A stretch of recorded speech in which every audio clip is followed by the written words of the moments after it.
Hello, tu passes le bac ou tu es passionné par les sciences et tu te demandes comment la science, malgré ses découvertes qui remettent parfois tout en question, reste un phare de confiance dans notre quête de vérité et de progrès, alors cette vidéo est faite pour toi.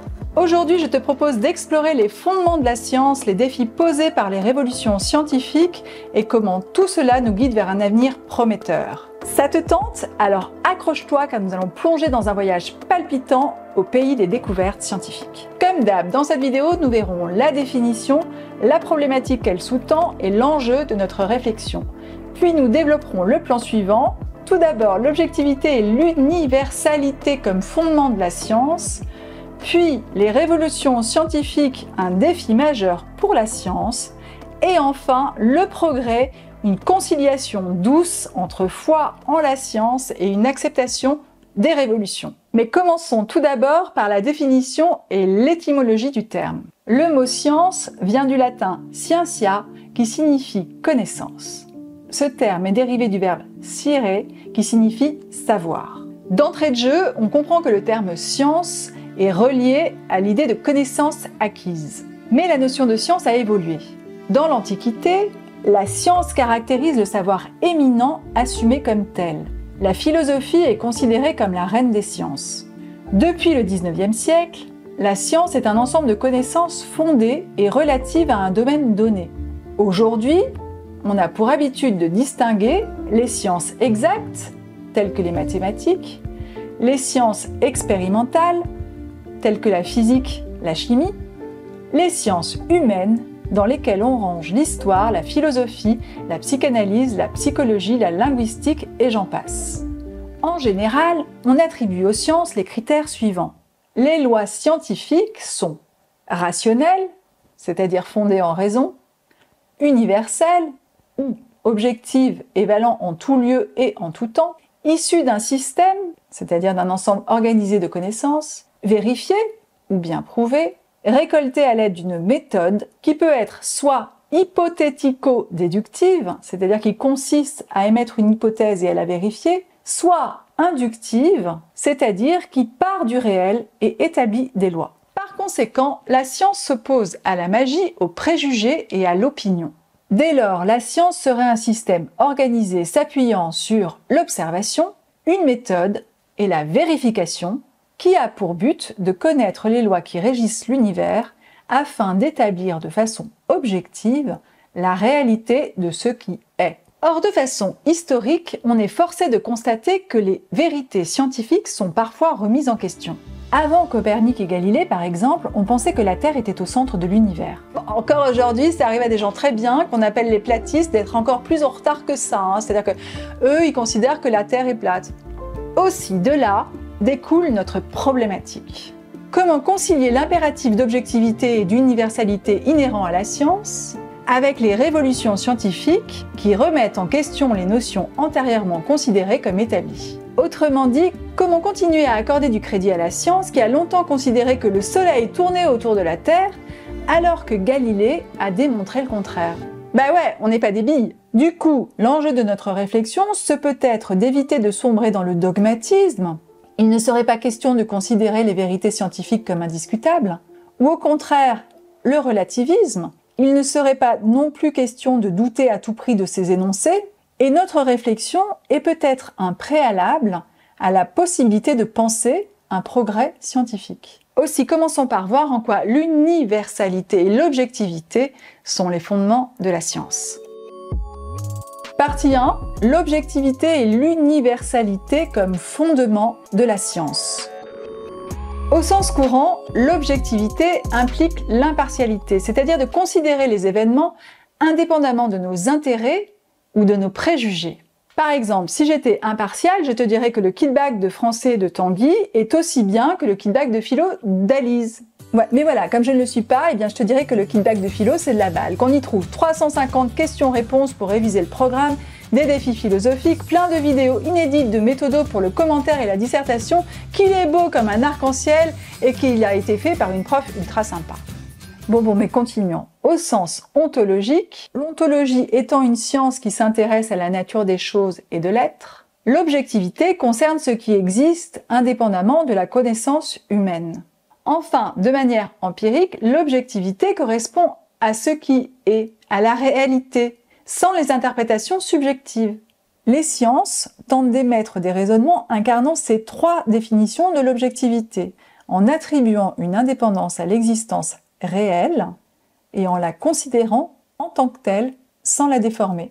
En effet, elles sont rationnelles et détachées des préjugés, elles confrontent la démarche scientifique à la réalité, et enfin, elles établissent des faits solides à l'aide de méthodes rigoureuses. La quête de vérité objective dans les sciences repose sur la rigueur, la méthode et la vérifiabilité des connaissances. René Descartes, philosophe du XVIIe siècle, a influencé considérablement l'approche philosophique en s'inspirant de la façon de faire des mathématiciens et des scientifiques pour établir des vérités. À l'aide d'un outil, le doute méthodique, qui l'a tout d'abord conduit à tout remettre en question, il a pu établir une première vérité, celle du « je pense donc je suis », qui déduit mon existence de ma pensée.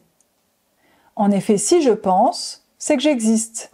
Et par là même, il a encouragé la recherche des vérités clairement établies. Son célèbre cogito ergo sum, son « je pense donc je suis », incarne son souci de vérité rationnelle. Cette approche, renforçant les bases de la quête de vérité objective, met en avant l'importance de la rigueur, de la méthode et de la vérifiabilité dans la science, avec les lois scientifiques comme résultat d'une observation rationnelle. Mais la science est également fondée par son universalité.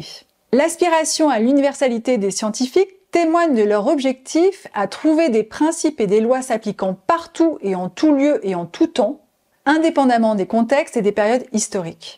Cela souligne une quête de connaissances qui transcende les limites temporelles et spatiales, et cette notion d'universalité est cruciale pour renforcer la validité et la portée des découvertes scientifiques. L'éminent scientifique Newton a grandement contribué à cette notion d'universalité en formulant les lois fondamentales de la physique. Ces trois lois, du mouvement et la loi de la gravitation universelle, ont eu un impact immense en montrant que les mêmes lois régissent les mouvements tant terrestres que célestes. C'est d'ailleurs grâce à elles qu'il a pu expliquer le mouvement des planètes. En montrant que ces lois s'appliquent dans tout l'univers, indépendamment de l'endroit ou de l'époque, il a encouragé la recherche à trouver des lois universelles qui permettent de comprendre et de prédire les phénomènes naturels. Mais si la fiabilité de la science est hautement fondée en raison de par son universalité et son objectivité, celle-ci est aussi souvent malmenée.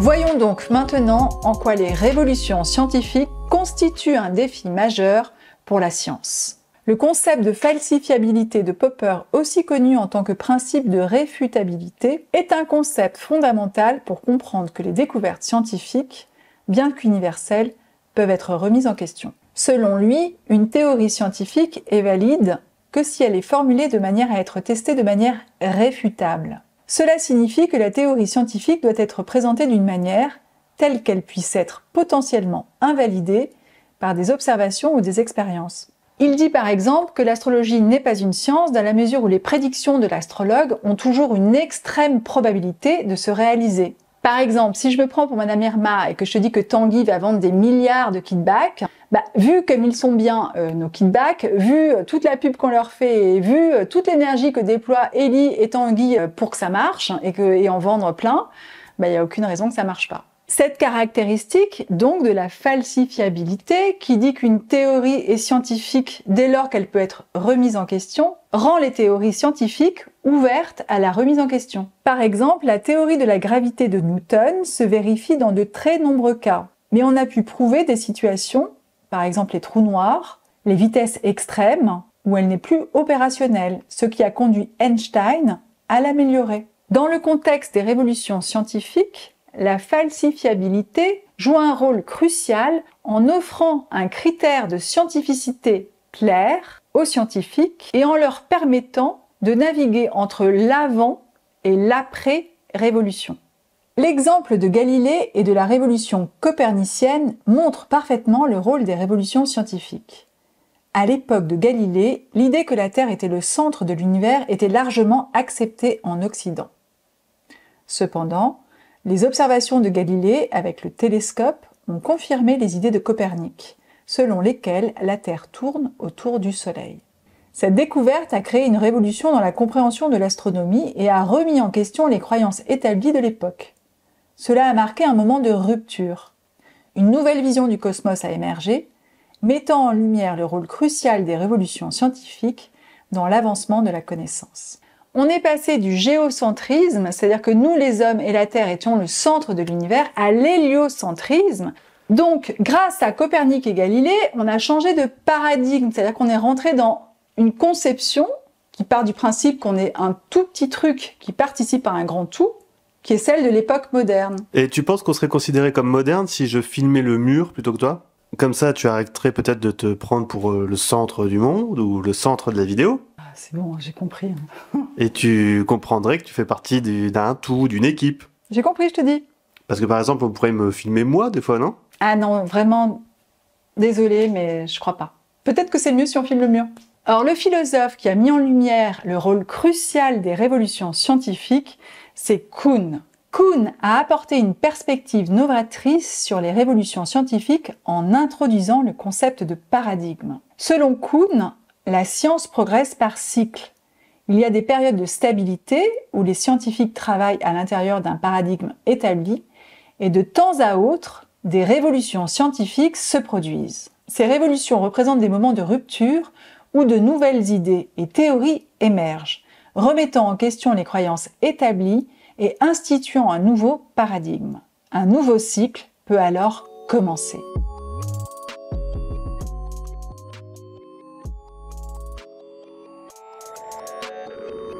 Mais voilà, comment conserver une foi absolue dans la science face au constat des multiples révolutions? Pas facile, hein? Plutôt que d'envisager les changements comme des ruptures, certains préfèrent les envisager à travers le principe de continuité. Ce principe pose que dans la nature, les choses changent de façon continue. Ce principe est d'abord énoncé par Aristote dans sa physique et il dit à ce sujet: de plus, il faudrait nécessairement ou que les points fussent continus ou qu'ils se touchassent entre eux pour composer un contenu véritable.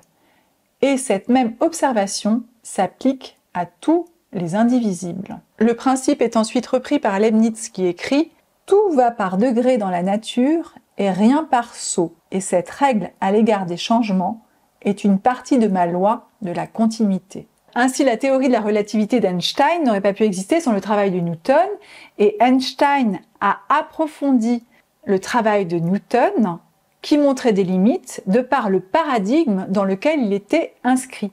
Le principe de continuité sera également à la base des réflexions de Charles Darwin pour sa théorie de l'évolution des espèces. Et pour finir, d'autres penseurs insistent sur la notion de flexibilité pour accueillir au mieux les découvertes scientifiques. Richard Rorty a en effet défendu la notion de flexibilité épistémique qui consiste à rester ouvert aux révisions de nos croyances en fonction des nouvelles découvertes. Cette perspective reconnaît que la connaissance est sujette à des changements et qu'accepter ces changements est essentiel pour le progrès. En combinant cette flexibilité avec une confiance en la méthodologie scientifique, nous pouvons concilier la foi en la science avec une attitude ouverte face aux révolutions et par conséquent permettre une progression continue de la connaissance. Voilà, la réflexion sur la science est terminée. En guise de conclusion, je te propose de revoir les idées principales de cette vidéo et je te dis à très vite sur notre chaîne YouTube et n'oublie pas de t'abonner. Objective et universelle, la science se présente comme un pilier de la connaissance. Elle se doit également de faire face à des révolutions, remettant en cause les paradigmes qui nous ont permis d'évoluer, parfois sur de très longues périodes. Mais loin d'entraver le progrès, les révolutions scientifiques qui bousculent les croyances établies conditionnent ce progrès si l'on parvient à les accueillir avec flexibilité et ouverture. En conciliant rigueur, adaptation et flexibilité, il est possible de conserver foi en la science tout en embrassant les transformations. Gardons à l'esprit que chaque révolution est une porte vers de nouvelles découvertes, une étape dans une quête infinie du savoir. Finalement, la science est le phare qui éclaire le chemin du progrès et c'est dans son élan que nous continuerons à explorer, découvrir et grandir.